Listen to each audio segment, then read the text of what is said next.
Good. Sir, good morning, sir. Myself, Dr. M. Ajay Kumar. So, actually, ఏంటంటే prevention of cruelty towards animals 1960 act sir. So ఈ act implementation కోసమే మనం SPCA meeting అనేది నిర్వహించుకుంటాం sir. So ఈ యాక్ట్లో ఏముంటుందంటే different ఎనిమల్స్కి ఏ పనులు క్రూయల్గా ఉంటాయి ఆ పదాల గురించి కొంచెం లిటిల్ బిట్ బ్రీఫ్ ఇంట్రడక్షన్ ఇస్తాను సార్. సో ఫస్ట్ ఈ యాక్ట్లో ఇది ఎక్కడ ఉందండి 1960 నుంచి యాక్ట్ అనేది అమల్లోకి వచ్చింది సార్. ఇది ఓల్ త్రూఅవుట్ ఇండియా ఉంది except Jammu and Kashmir. So ఇక్కడ ఫస్ట్ ఏంటంటే కొన్ని డెఫినేషన్స్ ఇచ్చారు సార్. ఫస్ట్ ఏంటంటే ఎనిమల్ మీన్స్ ఏంటంటే any living creature other than human being, మనుషులు తప్ప మిగిలిన ప్రతి ప్రాణుల్ని ఎనిమల్స్గా వాళ్ళు ఈ యాక్ట్లో డిఫైన్ చేయడం జరిగింది సార్. రెండోది వచ్చేసి బోర్డ్ మీన్స్ ఏంటంటే ఈ ఎనిమల్ వెల్ఫేర్ అయితే ఏదైతే టేకప్ చేస్తున్నారో వాళ్ళందరినీ కలిపి బోర్డ్ అంటారు సార్. నెక్స్ట్ వచ్చేసి క్యాప్టివ్ ఎనిమల్స్ అంటే కన్ఫైన్డ్ ఎనిమల్స్ అనమాట.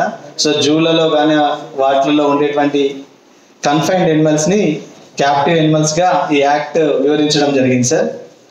సో నెక్స్ట్ వచ్చేసి ఏంటంటే డొమెస్టిక్ ఎనిమల్స్.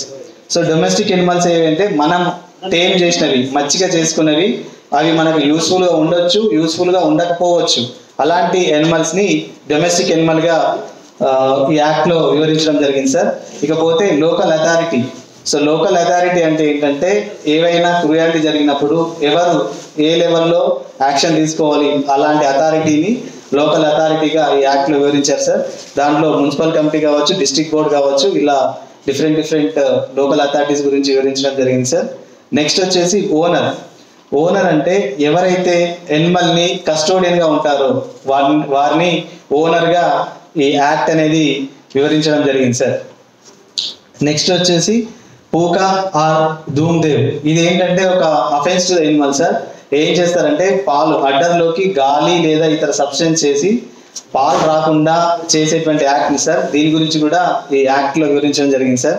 నెక్స్ట్ వచ్చేసి ప్రిస్క్రైబ్డ్ మీన్స్ అంటే ఈ రూల్ ఎక్కడైనా ప్రిస్క్రైబ్డ్ వస్తే అండర్ దిస్ యాక్ట్ అని చెప్పడం జరిగింది సార్. ఇంకోటి ఏంటంటే స్ట్రీట్ అనే పదానికి కూడా మీనింగ్ ఇవ్వడం జరిగింది సార్. ఎనీ రోడ్ లేదా ఏ ప్లేస్ అక్కడ ఓపెన్ స్పేస్ ఉంటే దాన్ని స్ట్రీట్ లాగా వాళ్ళు చెప్పడం జరిగింది సార్. ఇక నెక్స్ట్ చూసుకున్నట్లయితే డ్యూటీస్ ఆఫ్ ద పర్సన్, ఎవరైతే ఎనిమల్ ఓనర్ ఉంటాడో అతను ఏమేమి చేయాలనే విషయాల గురించి కూడా, దాన్ని ఖచ్చితంగా వెల్బీయింగ్ చూసుకోవాలి అనే విషయాల గురించి కూడా ఈ యాక్ట్ చెప్తుంది సార్. దీంట్లో ట్రీటింగ్ ఆఫ్ ఎ క్రూయాలిటీ అంటే ఏంటి అని దాంట్లో ఒక 10 పాయింట్స్ ఇవ్వడం జరిగింది సార్. ఫస్ట్ పాయింట్ ఏంటంటే బీట్స్ అంటే కొట్టడం కావచ్చు, కిక్స్ అంటే తన్నడం కావచ్చు, ఓవర్ రైడ్స్ ఒకదానిపైన ఒకటి ఎక్కడం కావచ్చు, లేదంటే ఓవర్ డ్రైవ్స్ చాలా దూరం తీసుకెళ్ళడం, అదేవిధంగా ఓవర్లోడ్ అది మోయగలిగిన దానికంటే ఎక్కువ బరువు మోయడం, లేదంటే దాన్ని టార్చర్ చేయడం, ఇలాంటి అన్ని విషయాల్ని ఎనిమల్ క్రూయాలిటీగా వివరించడం జరిగింది సార్ ఏలో. బి వచ్చేసి ఎంప్లాయీస్ అంటే మనం కొన్ని ఎనిమల్స్ని మన వర్క్ పర్పస్ యూజ్ చేసుకుంటాం. అలా వర్క్ పర్పస్ యూజ్ చేసుకునే వాటిలలో కూడా అవి ఖచ్చితంగా డిసీజ్ ఫ్రీ ఉండాలి. అదేవిధంగా వాటికి ఎటువంటి గాయాలు ఊండ్ కానీ లేదంటే ఏదైనా డిసీజ్తో సఫర్ అయిన వాటిని మనం ఎంప్లాయ్ చేయొద్దనే విషయాన్ని ఈ బిలో చెప్పడం జరిగింది సార్.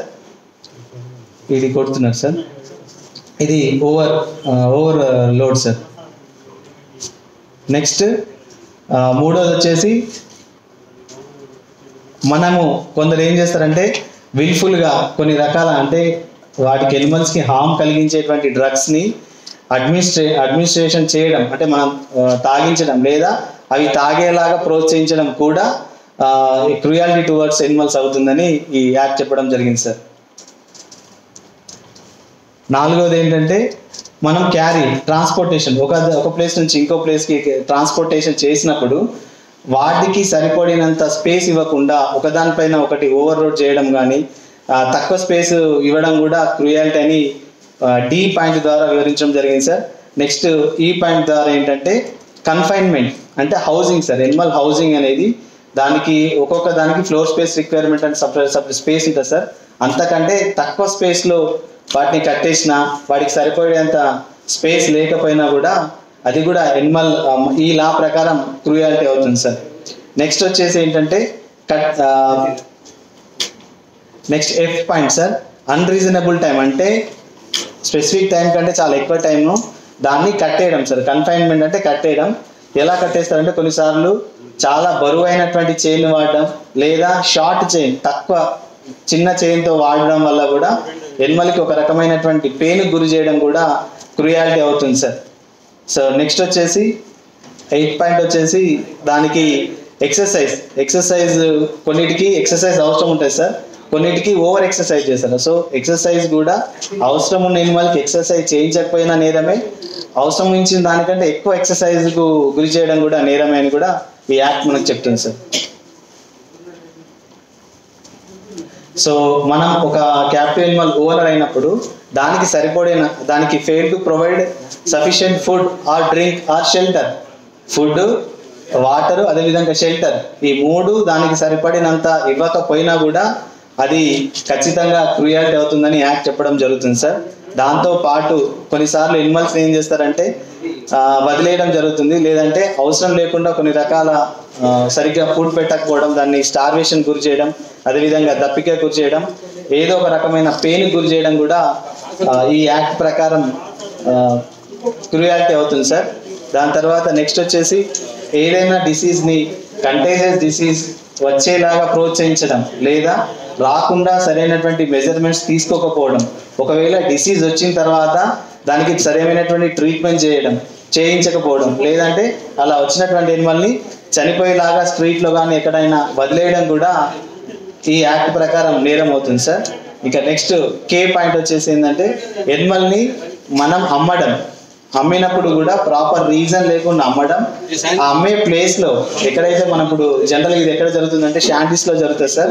అలాంటి ప్లేస్లో ఒక 4-5 రోజుల నుంచి ఫుడ్ సరిగ్గా పెట్టకపోవడం, అదేవిధంగా వాటికి ఆ షాంటీ ప్లేస్లో వాటర్ సరిగ్గా ఉంచకపోవడం, నెక్స్ట్ ఏంటంటే ఎనిమల్ కొంత ప్లేస్లోనే ఎక్కువ ఎనిమల్స్ పెట్టడం కూడా, అదేవిధంగా వాటికి సిక్ అయ్యేలాగా సరిగ్గా ట్రీట్ చేయకపోవడం కూడా ఈ యాక్ట్ కింద క్రూయాలిటీ అవుతుందని వివరించడం జరిగింది సార్.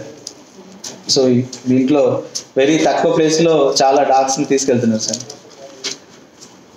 ఇంకోటి ఏంటంటే ఎనిమల్ని అవసరం లేకున్నా ప్రాపర్ పర్పస్ లేకుండా వాటిని చంపడం కూడా, అది కూడా చంపడానికి కూడా కొన్ని స్పెసిఫిక్ మెథడ్స్ ఉంటాయి సార్. అట్లా స్పెసిఫిక్ మెథడ్ కాకుండా క్రూయల్ మెథడ్లో చంపడం కూడా ఒక రకంగా క్రూయాలిటీ అవుతుందని యాక్ట్ చెప్పడం జరుగుతుంది సార్.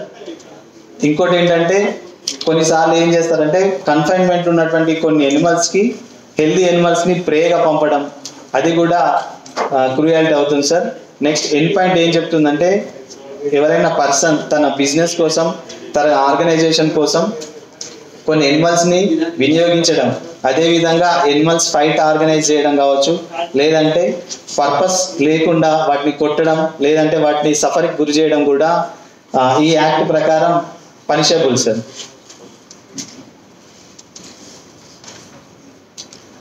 ఇంకోటి ఏంటంటే ఇది లాస్ట్ పాయింట్ ఏం చెప్తుందంటే వాటిని మనం చంపడం కూడా, అంటే సరదా కోసం లేదంటే గేమింగ్ కోసం వేట చేయడం కూడా ఈ యాక్ట్ ప్రకారం పనిషబుల్ అవుతుంది సార్.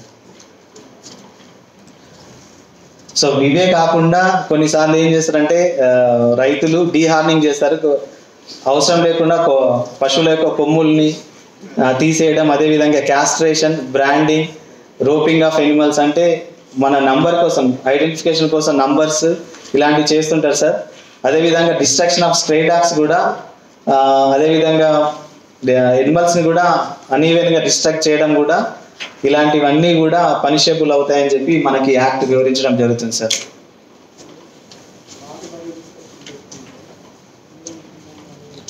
Thank you sir.